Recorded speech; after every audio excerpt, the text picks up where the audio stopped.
This is Virginia Roots, a journey through traditional crafts, where we visit artists and craftspeople all over the Commonwealth to learn more about how they're keeping traditions alive through their art. Quilting has a vibrant history in Virginia, rooted in resourcefulness and creativity. In the past, people stitched together scraps of clothing and feed sacks, turning necessity into art. Today, quilting has evolved into a dynamic form of expression, with artists exploring everything from bold, modern patterns to intricate 3D designs. In this episode, we visit Christiansburg to meet experimental quilter Ashley Bandy, whose work pushes the boundaries of the craft. Then it's on to Roanoke, where Denise Enman shares her approach to modern quilting.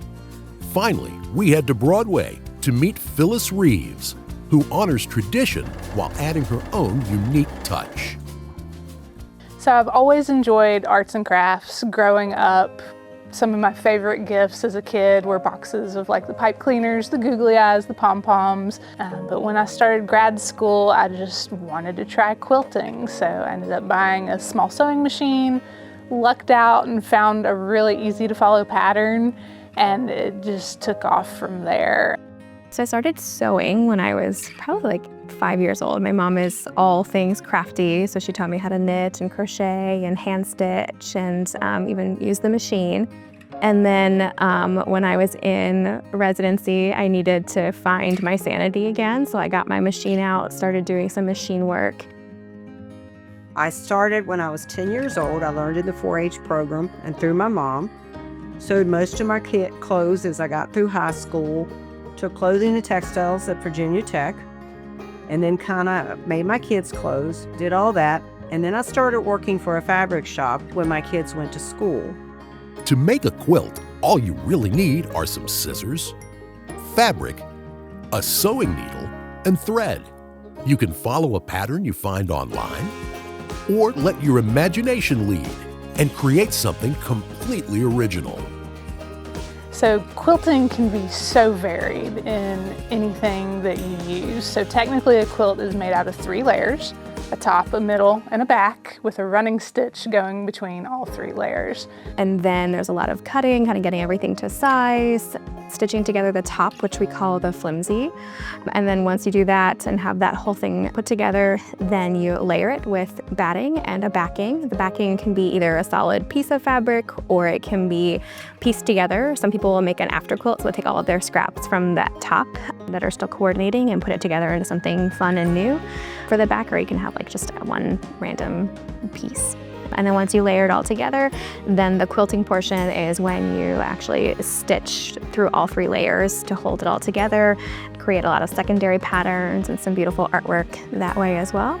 And then once you're finished, you trim it up and you put a strip of fabric as the binding to complete and finish it.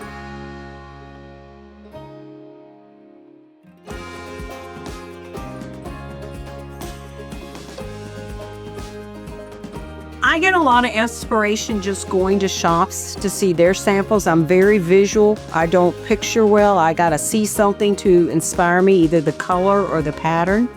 Quilt shows. I look online. There's all kinds of quilting groups that I watch. I feel like it's different for every project. I feel like I can look at, like my mind is constantly seeing quilts and everything that I do. I can go look at a store and see a shirt and look at a pattern and be like, ooh, that would be a really cool quilt. Or another one of our arts that we do as a family is pazanki, which is a Ukrainian dyed egg. And every time I see those patterns, I'm like, I need to turn that into a quilt. A lot of what drives my personal quilts will end up being competition pieces.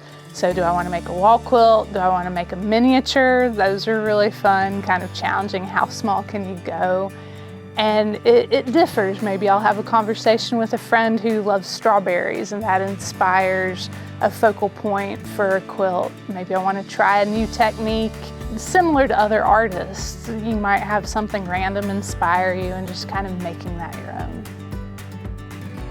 Quilting has been passed down through generations as both a practical craft and a form of creative expression.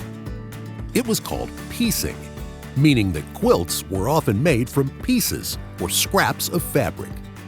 Over time, quilting circles became places for connection and tradition, especially among women. Today, Virginia quilters continue that legacy, blending old techniques with new ideas to keep this timeless art alive. A lot of the root of why it's piecing comes from the fact that you didn't have giant chunks of fabric. Like, we couldn't get fabric the way that they did. They would get what they had, use scraps of clothing, and piece together what they could, and then they would make something really, really beautiful out of it. So it was still an artwork even then, but it was more of a use what you have to create something functional, which is still nice in that it is still an art form that we get a functional but beautiful piece. Quilting is still very much a social gathering of people, a social activity. Back in the day, they had the community hand quilting, where they sat around a big frame and put in the stitches by hand to join all 3 layers. Today, people are much more in a hurry to get their projects done. So socially, quilting is still very big. It's just not necessarily the hand part, but we love all of our machines in and do projects that way. When it comes to quilting, don't feel confined by rules. As long as you can measure accurately and have the right tools, you can bring any creative vision to life. Just watch and observe something and don't get your hands on it. You'll never realize just how fun it can be. When you finally start working with your hands, you realize there's a lot of joy in any kind of artistic expression. And this is just one really cool way to have artistic expression. Like, not everyone can draw things. Not everyone can paint or do some of the things that we typically think of as arts. Like, if you can cut a straight line and follow a ruler and guide something through a machine in a straight line, you can quilt. So if you don't have a machine, grab a needle and thread. There are so many ways to hand stitch where you don't have to have the machinery. You just gotta get your hands on and do it. You do not need a lot of supplies. You can use paper, scissors, and a pencil, and needle and thread, and you can quilt. So it depends on your personality. Some people are a little more outgoing and want to do things in person. Some people want to be private and watch YouTube videos. So you can do the whole variety. So there's plenty of really neat free things online, but find a local group. So they're typically called quilt guilds. And it's amazing how many areas actually have one. So they have meetings at different times. Go, show up, express an interest, and so many people are so friendly and excited to share their craft. You'll find somebody you get along with. You've got to be able to measure accurately. We always say measure twice, cut once. And you have to understand fractions, and you have to understand math if you want things to go together. There are so many ways to start quilting. Whether you join a group or teach yourself by watching videos or asking questions of another quilter. Just remember that as soon as you pick up a needle and thread, you are becoming part of a tapestry of quilters going back for generations.